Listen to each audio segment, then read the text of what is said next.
Hey yo everyone, Andrew here, bringing you another video review, and today we're going to be doing another Beast Wars review, and that will be of Inferno. Take a look at this bad ant right here. Now, a little information about Inferno. Inferno was one of the protoforms that crash landed on Earth. And Tarantulas was able to get at it and convert him over to being a Predacon. However, there was damage to his stasis pod, and more of his beast mode took over his normal personality. So he actually thought he was an ant. This gave him an interesting complex because, you know, he would need to defend the colony, which was the dark side, the Predacon base, or to protect the Queen, the Majesty, the royalty, which was Megatron. Despite how screwed up he was unquestionably loyal. Probably one of the few Predacons that was unquestionably loyal to Megatron. 100%. There's no coercing him over to being Megatron's lackey. He wants to be. And eventually, after Scorponok's death, he becomes second in command. Mostly because Megatron can trust him. Because, well, he's unquestionably loyal. Not a particularly smart individual, but ruthless in battle. Inferno likes to destroy things. He likes to cause havoc. He loves to burn stuff, too. And he was a shock trooper, for lack of a better term, for Megatron. He would go in there, do the damage, and get the job done. Inferno kind of stayed in that position of second in command all the way through till the season finale, or the series finale, when he is unknowingly killed by Megatron when Megatron shoots him with the Nemesis guns by mistake. He was trying to take his revenge on the proto-humans, the human race, and, you know, Inferno happened to be there. I don't think Megatron really gave 2 cents about destroying Inferno, but hey, it happens. But that's basically Inferno in a nutshell. Again, one more of the background characters, but an interesting and fun character, because he was quite insane. It wasn't just that he was evil. It wasn't just that his beast mode was dominating his robot mode, kind of like how Tigatron's beast mode dominates his robot mode. He was insane. He was crazy. He was twisted.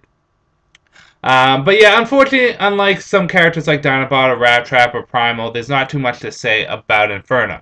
So, personality, insane. There you go. He's insane. He likes to cause destruction. He loves to see things burn, and he's utterly loyal to Megatron. Powers and ability. He's an efficient fighter. Good in melee. Not the best, but good in melee. And he's a great shot fighter. He has flamethrowers that can also be missile launchers. He can fly. His thorax, is it? I believe it's thorax. Turns into like a little propeller jetpack thingamajiggy. I don't know how to describe it, but it allows him to fly. Only in robot mode. Only in robot mode. He's incredibly resilient, too. Inferno's taken some heavy hits, and he still comes punching and kicking. There's no putting this guy down. So that is powers and abilities. Onto the figure itself. Inferno is a big-ass figure. Not as big as, say, the Megatron or Primal figures could be, but still pretty big for what he was. I believe this was considered an Ultra class. In the beast mode looks very good. You can clearly tell, you know, where the robot legs are, where the robot hands are. But for the most part, the beast mode looks very good. I always liked Inferno's design in beast mode and in robot mode. The funny thing is out of all the Transformers, I think he was the one in his beast mode the least. You only see him in his beast mode every once in a while. And after season 1, once they go into season 2, it's almost never. I think he only shows up maybe 1 or 2 more times in his beast mode. Probably because there's really no need for the beast mode after season 1, because mostly the Energon has been destroyed. So there's no Energon buildup. But very good looking beast mode. I do like the beast mode. Now I'm pretty sure I can transform him quickly without needing to pause my camera, because he doesn't really have that in-depth of a transformation at all. Despite the fact that he is one of the larger classed figures. You know, outside of the leader, humongous, Megatron, Primal classes. But a pretty simple transformation. I forgot about this thing. Pick that up. There we go. And move his head up there.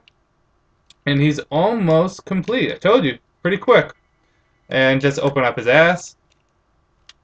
And there we go. So let me adjust this too. Sorry about this. Just want to make my little fire ant presentable for you guys. And there is Inferno fully transformed in his robot mode. And it's a good looking robot mode. It looks show accurate too. Very show accurate. Here's the jet propeller thing, which these things are in the way, but if you these things are in the way, but if you press the button located, where is it? It should be right there. It makes it spin, but it's not going to because these are in the way. Should move those more there so we can show that feature off. So sorry, my hand's in the way, but come on, work for me. There we go. Nothing big. It's just a little gimmick. And I just ripped off his arms. It's like he's a real ant. Got to rip off every leg and arm. It's kind of twisted, don't you think? But yes, Inferno is very show accurate for the wave that he came out in. Because many of the original base set, basic Transformer figures before the Transmetal line were very... some were show accurate, some weren't. Take off my light so you can see his face a little better. He has that grin on his face, that smile. He always has that evil, sadistic smile. Right here on the legs are his missiles. You can store them there, or you can just take them off. And there you go. It all depends on how safe you want to be with the missiles. But as you can see, there we go. And his guns. He has two guns. He has this gun right here, which looks more like a melee weapon than anything. You can say it's a melee weapon. And then his flamethrower gun. Now, the interesting thing is you can combine the two together if you really wanted to have a different gun, but it's just this. Sorry. It's this, and that's it. There's not too much different. But the missiles go into the smaller gun. Almost lost the missile there. See if that sticks in there. And it's not wanting to stay. There we go. And the missile goes in like that. And you can just fire it. Almost lost that. And it has pretty good firing distance. Again, who's going to be firing this stuff? It's stuff for kids. And kids aren't going to go on eBay and be buying Beast War figures. The guns themselves go into the hand in an upside down motion, which was interesting. I don't remember him using the guns as such. And this one can also go in an upside down motion. Hope you guys can see that clearly. Now for storage, you can put the bigger gun or the claw weapon up in there to complete the robotic chest piece, which was the head of the ant. And then you can just put the missiles in the gun, or you can keep them in the leg. I keep them in the leg for, you know, symmetry and just to keep it safe. So, on a whole, Inferno as a figure. He's a good-looking figure. Show accurate, big, has a good range of articulation, some fun doodads on there. Not the best Beast Wars figure, but definitely a good one. You can do a lot worse than Inferno. He's just... I really like the red translucent color on him too. Red's my favorite color, and you would think, even though it's my favorite color, you would think a little too much red would be a bad thing, but not with this. The red looks good. It is a beautiful looking red. And you don't really need to break up the colors too much. So, that is Inferno in his entirety. I'm going to end this review here. Great character, good figure. This is Andrew saying peace out for now.